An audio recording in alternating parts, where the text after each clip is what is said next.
What's up? Welcome to Wine School. I'm Mike. With me as always, Eric. Tonight we got Aaron, Jesse, and Jewel. Hi. What's up, guys? We're going to drink some Retsina with you. And specifically, we're drinking a Hermes Retsina, and that's not Hermes like the fancy Messenger of the gods? Yeah, the Messenger of the gods, exactly, because this is a Greek wine from the Savatiano grape. Before we get into that, though, tonight's Wine School is brought to you by Idle Time. So if you're in San Francisco and you want to join up with a really great networking group, check them out, idletimessf.com. Anyway, so Retsina is a super interesting wine from Greece, like I said. And to understand this wine, you got to go back 5,000 years. And they were making wine back then. And the question is, what do you put the wine in? Right? There's no glass factories or anything back then. So they make these little like clay pots called amphora. And what they found is the pots were porous. So you put the wine in and like oxygen would get in and the wine would leak out and stuff. It wasn't that great. So they're trying to waterproof them. And they found out if you put pine resin on the inside of the pots, it would make it waterproof. It also makes the wine taste like pine resin.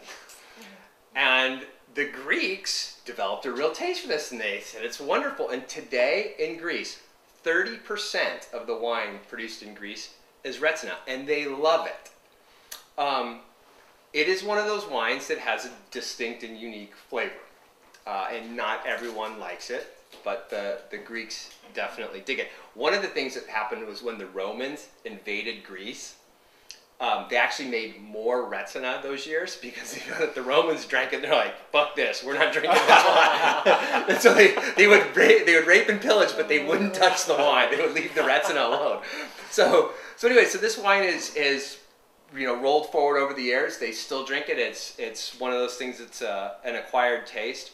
Funny story about Retsina. So when I was starting to get into wine, I read about this. And I was like, I gotta try this. I don't know what it is, but I have to find some and I have to try it. Nobody carried it. Like going to stores, every time I went to a store, do you have Retsina? And they're like, no. Finally, I was at this Greek deli takeout, getting like a gyro. And they had Retsina by the glass.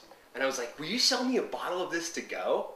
And the guy's like, you want a bottle of this to go? And I'm like, yeah. And he goes, do you know what it is? And I was like, yeah. And he goes, and you want a bottle to go? And I'm like, yes, I do. So I got it home, and I was so excited to try it. And so then I tried it, as you guys are about to do. So the way they make this wine today, they take the Savatiano grape. Sometimes they mix a little Assortico in with it, but it's basically just generic Greek wine. And they mix pieces of pine resin in with the fermenting must, and it gives it that distinct Retsina flavor. So let's all enjoy that together.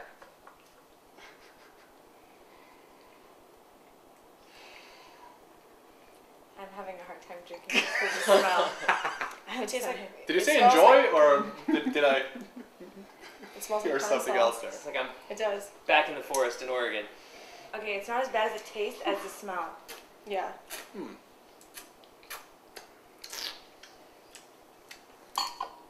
I can see where the Romans were kind of going with By this. this, yeah.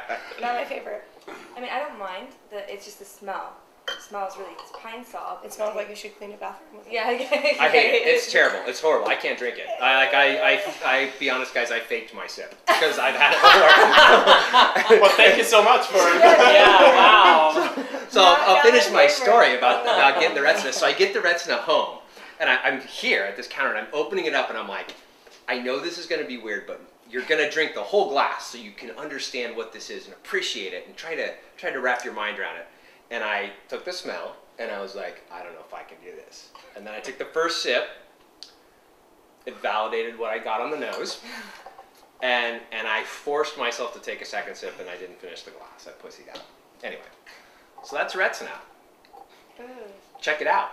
An acquired taste. Absolutely. It's an acquired Now, taste. I will say I've had some variations on this that have been made in America, interesting. in Virginia, actually, in a winery in Manassas. Really? They actually, the winemakers were Greek, and it was a much more subdued flavor of this, maybe for the palate of normal humans, but and it was actually kind of nice. It was a little more crisp and lightened down. But so you can find variations on this. I imagine there's got to be like some great producers of Retsina in Greece, right? Like the Grand Cru Retsina, Right. which might be more drinkable than this. Yeah. This I would use to clean a diesel engine with. A A degreaser. No, I think they just run over it with a steamroller. Is there any other fruit in it, or just Like pine sol. yeah? You know, I'll tell you what I get on What's it. in there, Mike? Yeah. The pine flavor is very overpowering. It's very I maybe get a little bit of citrus.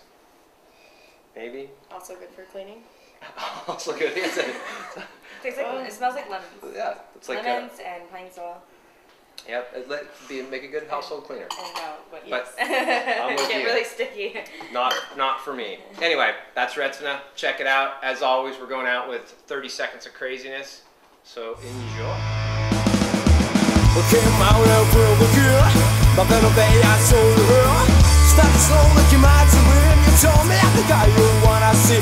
Come on, this way I go, gonna do it twist. Standing back, I'm gonna rock and I see you dancing the ground. I feel me now, what I'm